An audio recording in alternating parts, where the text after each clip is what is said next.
Oh, boy. What a match. What's up, Rich Squad, guys? Welcome back to the channel. It's your boy Dominic Rich. If you're new, make sure you hit the subscribe button. Road to 10K is in full effect. Brazil versus Costa Rica. What a match. I actually predicted a 2-0 win for the Seleção over the Ticos, and it ended just so 2-0. They left it late, but it was because of some brilliant defending by Duarte, Gonzalez, and Acosta. These guys were really compact today. Keylor Navas was on fire. Like nothing. You could get nothing past Keylor Navas today. Costa Rica just shut up shop. They parked the bus, and it almost worked. Oscar Ramirez's side played well. They played well. It almost worked for them. But with this 2-0 loss, they are now out of the 2018 World Cup after losing 1-0 in their first match versus Serbia. So hard luck to Costa Rica. You know, they did really well at the 2014 World Cup, reaching all the way to the quarterfinals. But, you know, as I predicted, they weren't going to repeat that. And, you know, it came to fruition. So Costa Rica, bye-bye. Brazil go up to 4 points on top of the group. We have Serbia second, then we have Switzerland third, and the aforementioned Costa Rica at the bottom will be the first team from Group E out of the 2018 World Cup. But what a match, man. A match that Brazil totally dominated. They dominated possession, they dominated the passing, they dominated the shots. You know, they were just all over the Costa Ricans. But it was a Philip Coutinho 90 minutes plus 1 minute of stoppage time, 1 minute into stoppage time goal that, you know, broke the deadlock and put Brazil 1-up.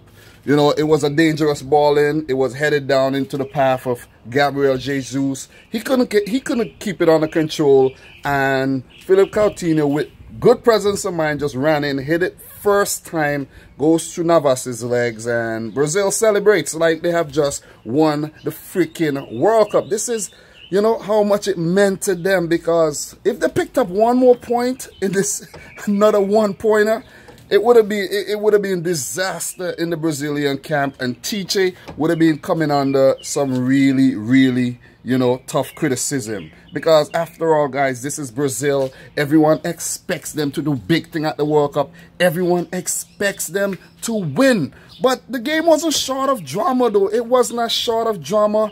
You know, before the first goal was scored, Neymar, he went down in the penalty box, and a penalty was awarded by, you know, the referee Bjorn Kuipers, and the Costa Rican men, they protested it. Of course, you know, VAR is in place. They protested it, and he went to look at the video, and Neymar went down too easy. Neymar, you have to stop diving. This is why they're targeting you. You are disgusting.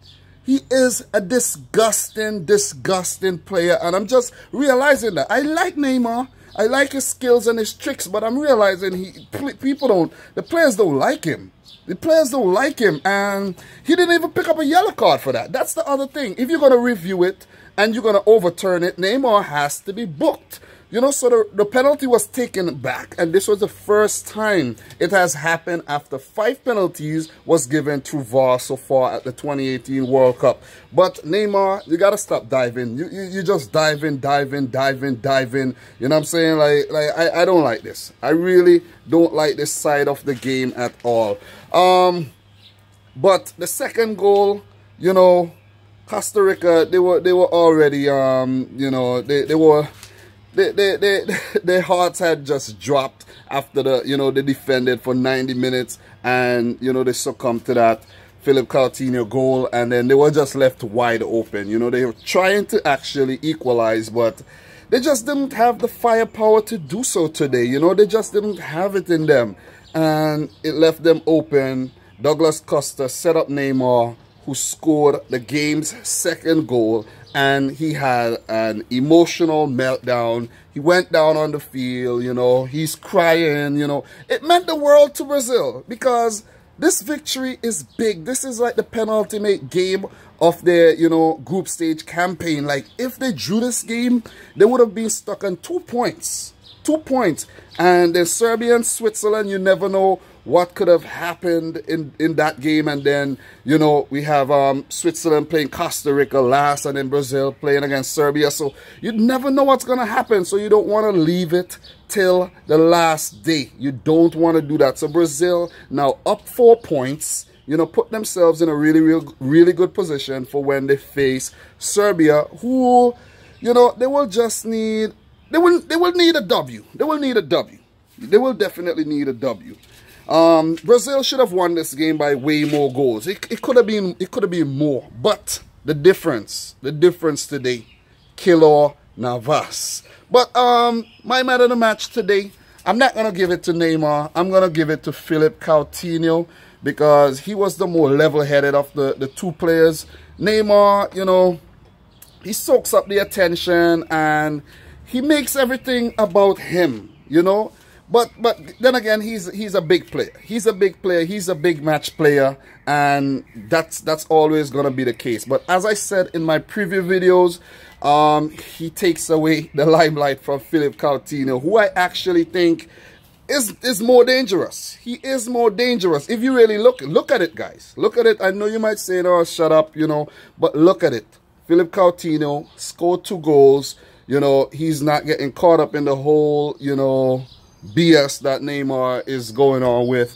You know, he's not flashy with the hairstyles and all. Not that I don't like that, but sometimes it can definitely, you know, come back to haunt you, and it almost did for Brazil and Neymar. But they would breathe a little easy after this victory. 2-0 versus the Ticos, who are sent packing, you know. They have one more game versus Switzerland, but they would actually want to salvage some pride and go home with a W. They are still scoreless at the tournament, so maybe that's where they're lacking, you know, up front and in the creative side of the game, because it seems like they know how to defend, they know how to keep, but the attacking side is lacking. For Brazil, you know, Gabriel Jesus, he looked okay. He needs to come good. He needs to score goals. Paulinho, not good, subbed off. You know, Fagner got a look in today. Danilo picked up a knock in training, so Fagner debuted. Marcelo was a little bit more livelier today, but I still think he needs to contribute more, you know, in terms of, you know, like, for example, what he does for Real Madrid. Casemiro, he was very good today as well.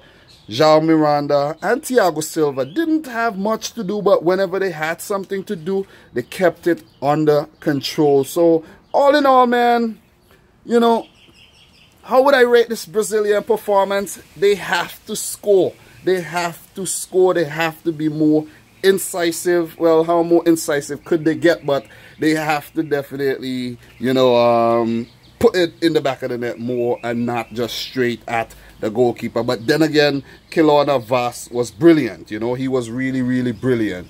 So Brazil, Group E, they play, you know, the other team from the qualifying team from Group F. Right now, we don't know who it is as yet. You know, Mexico, they defeated Germany in their first opening match. So